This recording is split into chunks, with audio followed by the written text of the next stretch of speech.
Whether you're looking for answers to specific life questions or seeking to become the best version of you possible, welcome to the Mental Breakdown and Psychreg podcast, where we offer insight, information, and strategies based upon research and years of practice as clinical psychologists.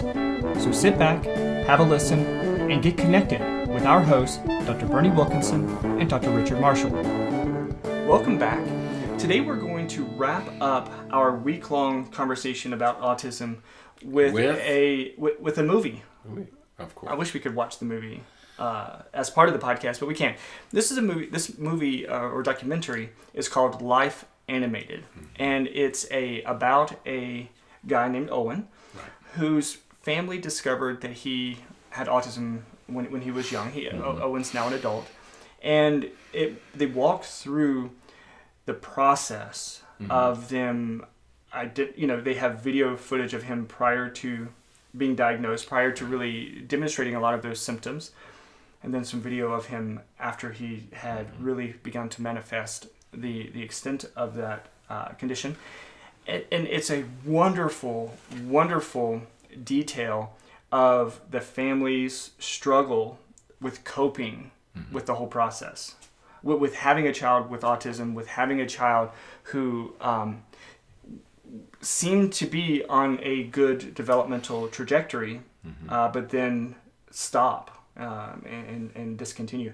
And there are a number of really important points that we want to pull out of this film. Mm-hmm.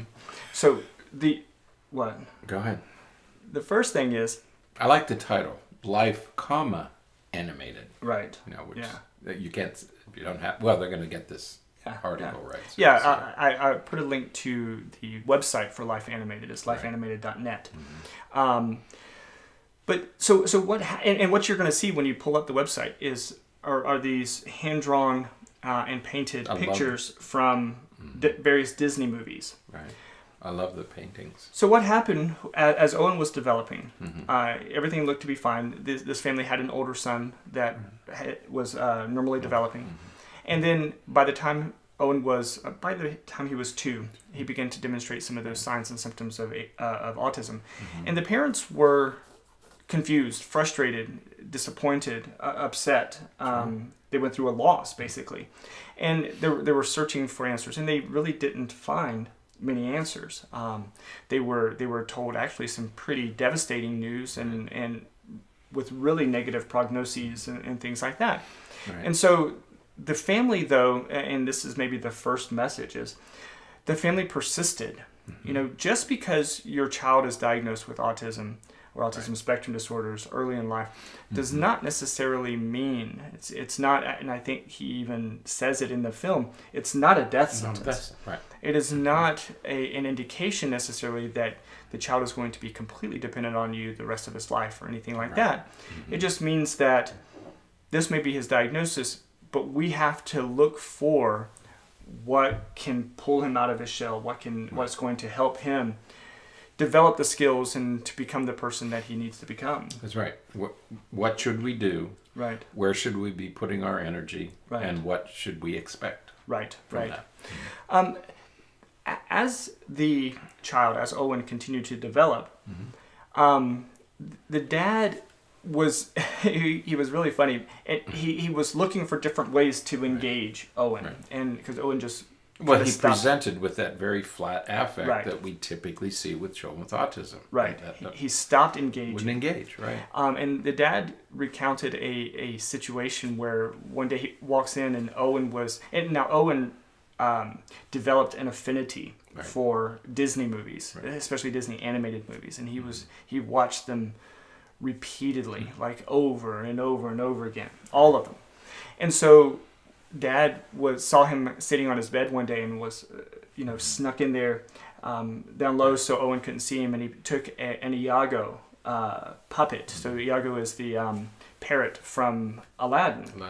And put on the Iago's hand puppet and put it up over the bed, over the edge of the bed, and said, "Hi, Owen, how are you?" And Owen turned, and Owen started to have a conversation with Iago. With the puppet. And it was the dad. Dad talked about being in tears, and the conversation was. He said it was the first conversation he had with Owen in a long time. Right.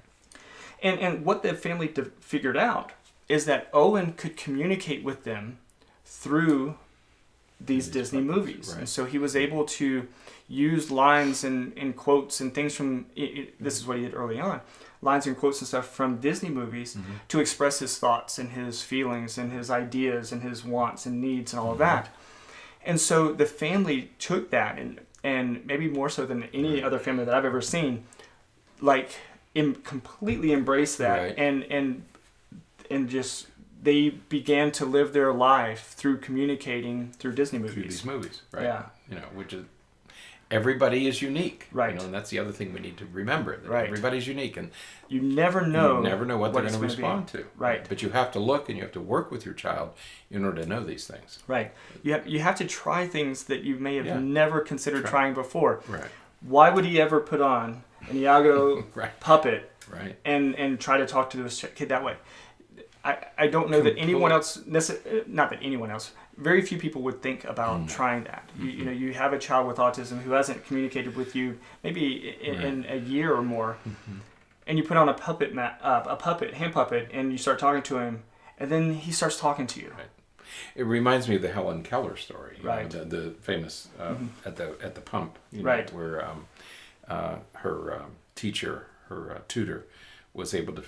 Helen Keller was finally able to associate words with things, words with objects, and that was the breakthrough. Right. Okay. Once that was established, then her education could begin. Right. It's the same with this boy. Absolutely. So that's sort of the second message is that you have to look for different avenues, and really embrace. The very first day of this autism series, we talked about how kids with autism will become fixated on particular things, whether it's dinosaurs or Disney movies or whatever. Use that as a way to communicate. Use that as a way to find some common ground for interactions and healthy communication. Right. And I think it's safe to assume, based on the reading that I've done, it's safe to assume that many children with autism, they know that they're not doing things the way we want them to do them. Right. So they are aware of this. But they don't know what to do about it. Right. And that's where we have to continue to look for alternatives, continue to look for avenues and approaches that will work a little bit better. I'm very careful not to say that will unlock this. Right. No, you're not going to unlock it, but you're going to find more effective ways to communicate. Right, exactly. Now, what sort of the final big message I think that comes from this, and it's a great program, and I watched it on Netflix, so you should be able to. I believe you should find it on Netflix still, unless they took it off. I didn't look today to see if it was on there still, but it may still be there. Is that by the end of the movie, by the end of the film, and you find this out early on, he moves into a sort of an assisted living facility where he can come and go as he wants, but there's somebody there that checks on him to make sure that he's okay. And so this family who was initially told that this kid would be completely dependent on them the rest of his life, that he would never communicate and he would never be able to do these things, is now, he had been engaged at one point. He was starting to live on his own. And so, again, the message is that there is hope. There is hope. There is this expectation, hopefully, that we can have that your child is going to be able to have some form of independence, some quality of life that is unpredictable when they're 2 years old. You don't know where they're going to be when they turn 18, 19, 20 years old. That's right. There's no way to know. Right. So you just need to work early and often. Right. Throughout their life. So, so it's a great story. I certainly encourage you all to watch it. And would love to talk with you about that. Right. So. Yeah. Love to hear from you. Yeah. So, all right. Well, that wraps up this week of on autism. So. Glad we could do it. Never too late. Yeah. So, all right. So until next time, stay happy, stay healthy, and forget to be afraid.